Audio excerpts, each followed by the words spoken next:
was 353 million for the Women Enterprise Fund, 940 million for provision of sanitary towels to school-going girls, 254 million for strengthening prevention and response to gender-based violence in Kenya, 110 million for eradication of female genital mutilation, and 4 billion for the National Government Affirmative Action Fund, otherwise known as NGAF.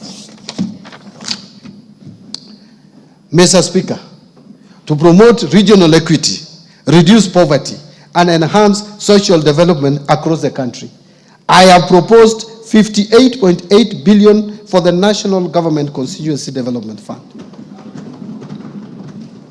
9.6 billion for the Equalization Fund to finance programs in identified marginal areas or marginalized areas, and another 15.9 billion for the Kenya Devolution Support Program number 2. To stimulate tourism growth, sports, culture, recreational and arts, Mr. Speaker, in order to harness national pride, empower our youth and position Kenya as a regional beacon of talent and heritage, I have proposed an allocation of 29.7 billion to support sports, culture and recreation as well as tourism. This proposed allocation includes 13.5 billion for the Sports, Arts and Social Development Fund, 2.3 billion to establish an automation and digitization system for the sports registrar, 241 million for the Anti-Doping Agency of Kenya to make Kenya remain competitive in the athletics and other sports, 402 million for Sports Kenya, 245 million for the Kenya Academy of Sports, 8.2 billion for the Tourism Fund, and 4.8 billion for Tourism Promotion Fund.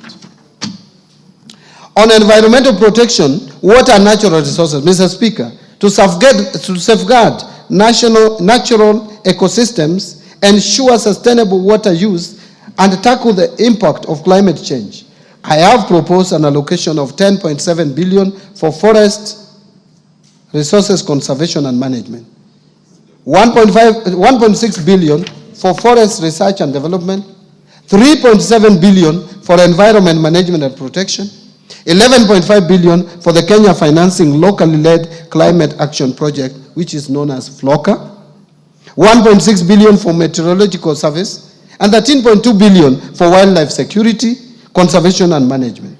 Another 953 million for wildlife research and development. In addition, I have also proposed 1.1 billion for human wildlife conflict compensation and 950 million for wildlife insurance.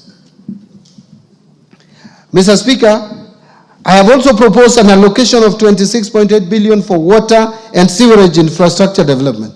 Out of this, 16.5 billion for water resources management and 1.9 billion for water storage and flood control.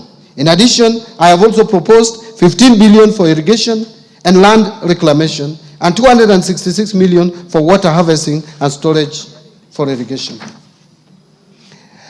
In order to improve governance and sustaining the fight against corruption, Mr. Speaker, to enhance good governance, intensify the fight against corruption, and entrench integrity and accountability in public service delivery, I have proposed Kenya shillings 4.5 billion for the Ethics and Anti-Corruption Commission, 4.5 billion for the Office of the Director of Public Prosecutions, 5.3 billion to the State Law Office, and 8.7 billion for the Office of the Auditor General. In addition, Mr. Speaker, to enhance the oversight and legislative role of Parliament, I propose an allocation of 48 billion for Parliament. To enable administration of justice, I also propose an allocation of 27.8 billion for the judiciary. Now let me turn to allocation to county governments.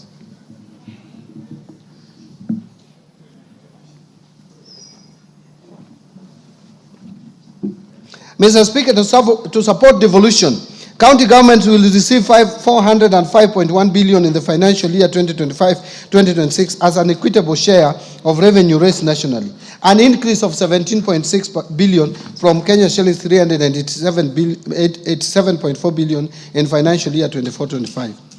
The 405.1 billion represents 25.8% of the most recently audited revenue